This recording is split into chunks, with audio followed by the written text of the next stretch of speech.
Kids have had catchphrases throughout their childhoods. Like weird little phrases they'll say all the time that kind of like match their personalities. Monroe, when she was younger, her catchphrase was "for real." She would say something really aggressive to you, and then just to make sure that you knew that she was not kidding, she would add "for real." Weird little exclamation point at the end. I remember one time I was Skyping with her. I was on the road, and she was just being kind of a jerk. And so I was like, all right, Monroe, keep it up. Keep it up. I'm going to be home tomorrow. When I get home, I'm going to tickle you so much, I'll tickle you for like an hour. How you going to like that? She didn't even, nothing, just stone face. She goes, so? When you get home, I'm going to punch you in your face. For real.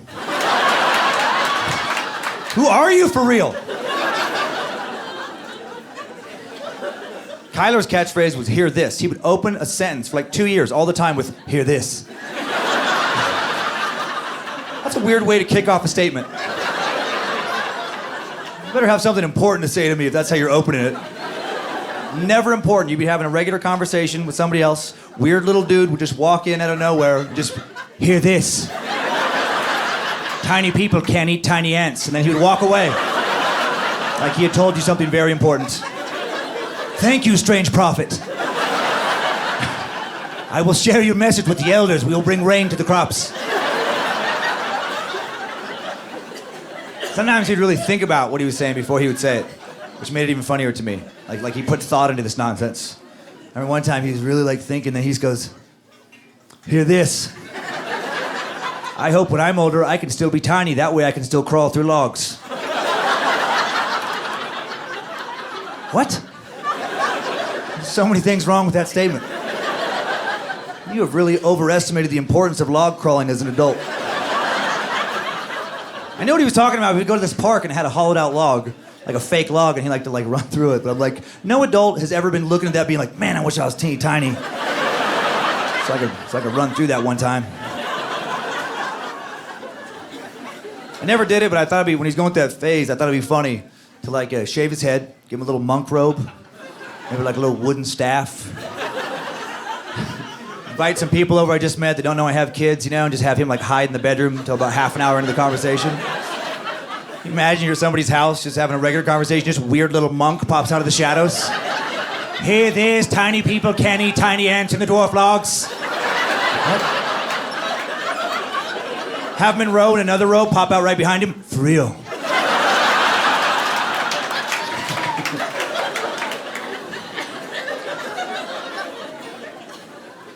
Kids are happy and healthy. That's all that actually, really matters, I guess. Kids are smart, maybe too smart. Man, that's one thing. My son Kyler, oh my gosh, he skipped second grade. When he was 8 years old, took a reading test. Found out that he was already reading at 12th grade level. And I was happy for him, but I was a little sad for myself. I think every good parent wants their kids to accomplish things they weren't able to. I'll tell you this, not when they're 8.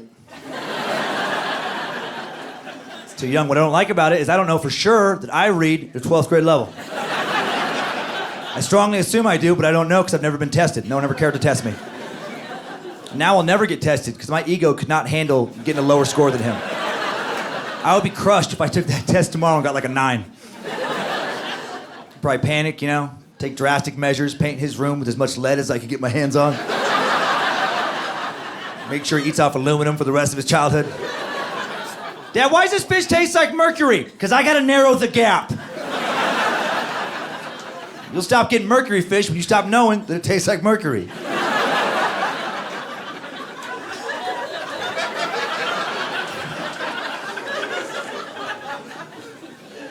Monroe's probably the smartest person in the family. She doesn't care as much about school. She's street smart.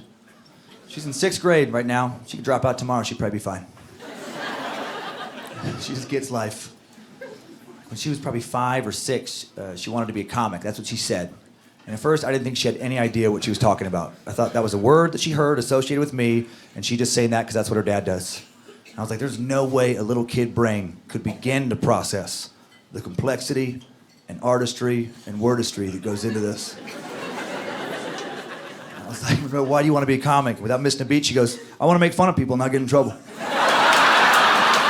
Yeah, she gets it. Okay. That's pretty much the best part.